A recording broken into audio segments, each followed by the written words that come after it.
Yeah, I mean, no, but I can't forget that. Yeah, I mean, I can't. It was somewhere in 2014 that the mental journey started. It was 2014 that my mental journey started because that got to do with mental health more than anything else. And I remember that my brother had said to me once, and I remember crying about it when he said, "Bose, they are not laughing with you; they are laughing at you." You know, and I was thinking in my head, what's wrong with this guy? Why is he trying to run me down? You know, because people said they are not laughing with you. There's a difference between laughing with you and laughing at you. And yes, when the consequences of your being overweight comes, when the heart problems comes, when the health issues come, they won't be there. They won't be there. You will be there to deal with it. And the rest of the family will be there to deal with it. So you can't keep making excuses and keep saying, oh, this is how I am. This is not how you are. I grew up with you. And I know that you are more disciplined than this. You can't tell me you can't help yourself. You know, you can't help yourself. I have lived with you. I have seen you weather some crazy storms. I know that if you put your mind to do this, you can do this, you know. Wow. And after a while, the weight was becoming worse. I mean, I didn't wake up 210 kg. I mean, it was a gradual process. I remember that prior to that, for like 3 years, I had not seen my period. My period had literally ceased. And and I had gone to hospitals, I'd done checks and all that. And doctors had told me that there was nothing wrong with me. I'd done fibroid tests. They said there was nothing wrong with me. And then and then this was the crazy part. I would not see my period for like 2-3 months. And while I'm there thinking, oh, it's okay, I've not seen my period. Oh, okay. Oh, I might be at an event. I remember a particular day I was at an event. And thank God I was wearing something big because I was big then anyway.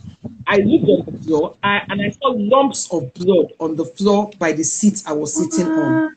And honestly, I thought it was like Ribena or something had poured on the floor. You know? And I looked and I was like, what is this? Wow. And the person sitting next to me said, "Doctor, you need to go to the toilet.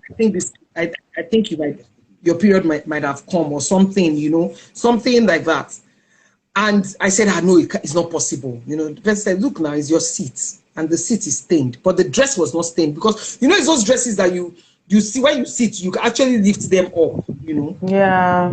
So it was the line of the dress that was stained. You know, so I took tissues from the table and I quickly put them on the floor and cleaned the floor and all that. And then I went into the restroom. And I saw those lumps of blood coming out of me. And now this is the scary part. By the time I got home, it had stopped, and I didn't see it again. You know. Whoa. So and this happened very erratically. I never know when it's going to come up. I never know what will happen. I never know how long it will come. It will just be like blood that had been stored in the body, and then it would just come like that. And so I started wearing very, very big, dark colored clothes because you never. I wanted to avoid an embarrassment. Just to be prepared. You know? So yes, so just to be prepared because you never know when this is going to come up. And of course, because the period was not, I was looking all very black and very. And then of course the doctor now recommended some hormonal medication for me to help regulate the period so that the period will come when it's supposed to come and all that. And needless to say that was making me bigger. I did not know that it was making me bigger, but it was making me bigger. I remember it was in Abuja. Some of those drugs do that.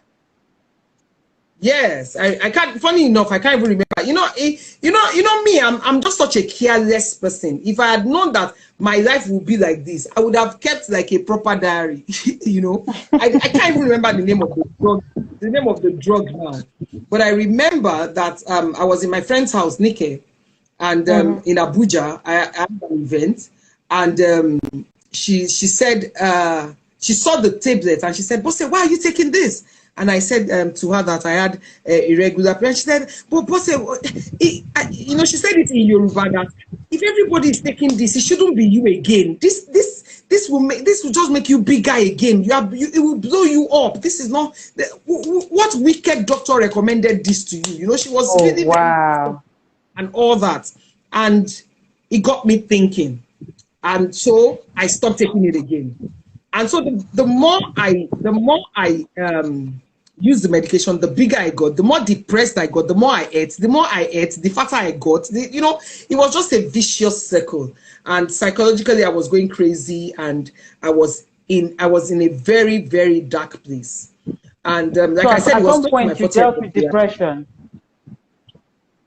Sorry? You said at some point you dealt with depression in this whole journey. At what point did what?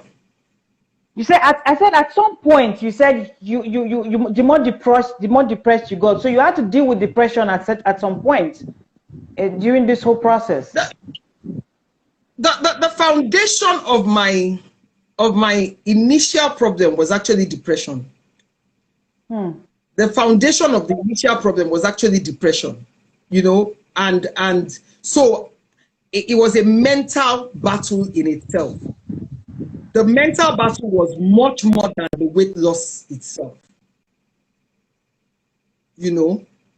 So it was really bad. I was not only I was not only depressed, I was suicidal, and there were a lot of very dark, stormy moments, and I still tell people that I'm sure if I came from a large family, I would have died. I wouldn't have thought twice about killing myself. But I mean, I come from a family of two, just me and my dad and my brother, and my parents had a lot of challenges having me. My parents have their own marital story where children are concerned. I mean, we grew up in a generation where people were having 10, 15, 20 children, and my parents just had my brother and I alone. And so every time I wanted to take my life, I thought, what will happen to these two people? Oh my goodness. Even staying in Nigeria, you know, so many times I've packed my bags and I wanted to relocate, but I've asked myself, who will take care of these two people for me? I mean, who will take care of these twins that I have? Who will help me and take care of them?